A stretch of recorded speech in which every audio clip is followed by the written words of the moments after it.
क्या आप भी उनमें से एक है जिसके साथ आपको लगता है कि बहुत धोखा हुआ? चाहे आपकी कोई एक फ्रेंड है या तो आपका कोई पार्टनर है या तो कोई एक ऐसा सिचुएशन जिससे आप गुजर रहे हैं और आपको लगता है कि धोखा हुआ, cheating, you also got cheated. कितना बुरा लगता है ये फीलिंग, किसी को भी सोचना कि हमको किसी न किसी इंसान ने कहीं ना कहीं लाइफ में धोखा दिया है। बट ये भी समझना बहुत ज़रूरी है कि हमको कोई चीट करता क्यों है, उसके पीछे रीज़न क्या होता है और ये चीटिंग है क्या।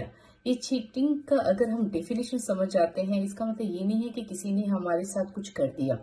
इट्स ऑल अबाउट दैट कुछ चीज़ें जो थी जो हमसे छुपाई गई थी और वो हम जब हमको पता चलता है तब हमको बहुत बुरा लगता है।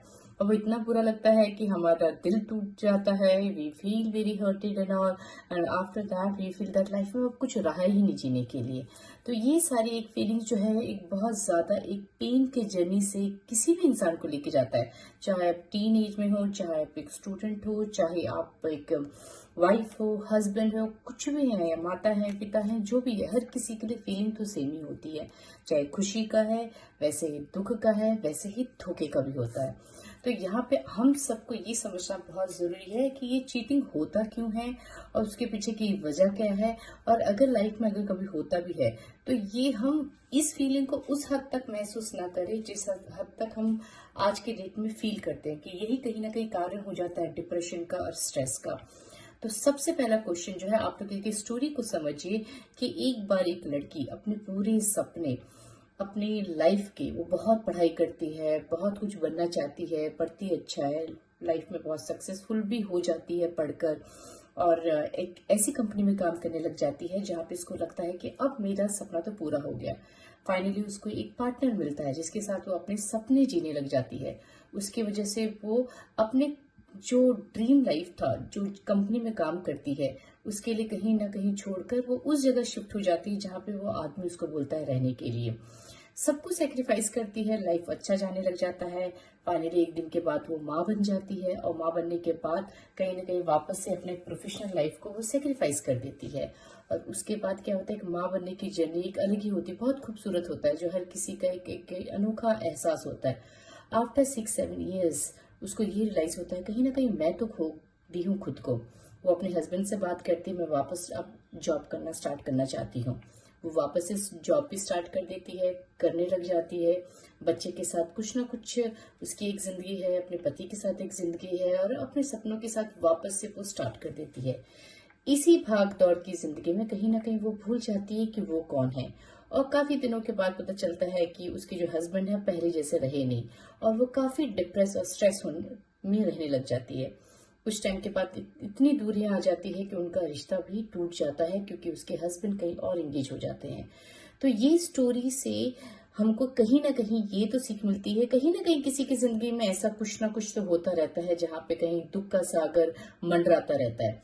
पर इस लड़की ने, इस औरत की कहानी से हमको एक समझना चाहिए कि वो कहीं ना कहीं वो औरत या वो आदमी हम हैं। हमारे जीवन में हम कुछ पाते हैं, कुछ खोते हैं, और उस जर्नी को भूलते जाते हैं कि हम हैं कौन। तो यहाँ पे इस लड़की ने सबसे पहली गलती क्या की, वो आप चेक कीजिए, वो मेरे को चेक करना है, कहीं मैं भी तो कर नहीं रही हूँ। सबसे पहला जो है यहाँ पे, वो ये भूल गई थी कि इस भागदौड़ की जिंदगी में वो खुद के साथ जीना भूल गई। वो ये भूल गई कि मैं एक इंडिविजुअल हूँ, मैं एक प्राणी हूँ जो अकेले भी जी सकती हूँ। क्या उसने कभी भी अपने आप को इतना टाइम दिया कि वो आधा एक घंटा डेली बैठ सके? क्या वो खुद के लिए कुछ बना के कुछ खाई या पी? नहीं, कुछ भी नहीं की। तो वो अलोननेस जो होता है, लोनलीनेस नहीं, being alone is different and being lonely is different. तो हम आज की डेट में देखेंगे, जब हम अकेले रहते हैं तो लोनली फील होते हैं।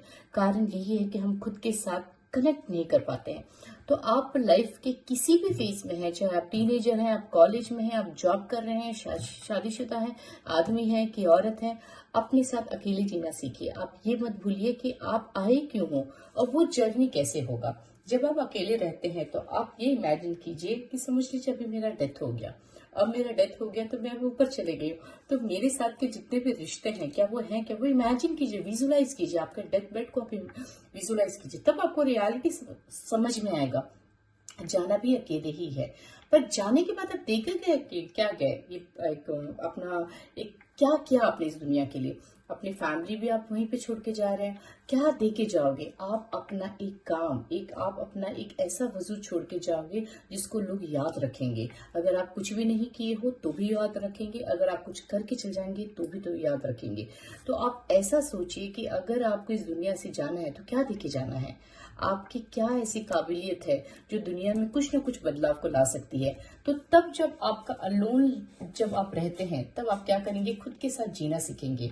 आपको समझ में आएगा आपके लाइफ का पर्पस खाली रिलेशनशिप नहीं है, आप सबसे पहले हो। और आप कहीं ना कहीं खुद के साथ बैठना सीखेंगे, खुद के सपनों को जीना सीखेंगे। रिलेशनशिप में भी रहेंगे तो आप ये नहीं भूलेंगे कि आप अकेले आए हो और आप अकेले जाओगे। वो पर्पस आपको समझ में आएगा कि आपको देकर क्या जाना है। तब ये चीटिंग वाली फीलिंग, ये पेन वाला फीलिंग जो होता है लाइफ का, अगर आया भी तो आपको उतना ज्यादा फर्क नहीं पड़ेगा, क्योंकि एंड ऑफ द डे आपको समझ में आ ही जाएगा कि रिश्ते हम जो इस दुनिया में बनाए हैं, अगर वो आपके साथ चल भी रहे हैं, एक दिन तो आपको छोड़कर ही यहाँ पे जाना है। आप अपने बॉडी तक को छोड़ के यहाँ से जाएंगे। आप क्या लेके जाएंगे अपने साथ? अपना जो कुछ किया हुआ है इस दुनिया में, वो यादें आप छोड़कर जाएंगे। तो आप वो इंसान बनिए जिसको चीटिंग है, धोखा है, ये कुछ होता है, कुछ उतना ज्यादा फर्क नहीं पड़ने वाला। वो पेन को अगर आप जी पा रहे हैं खुद के साथ मजे में, तब आप समझिए आप अपने लाइफ के पर्पस को समझ पा रहे हैं कि आपको इस दुनिया में आए हो तो करना क्या है।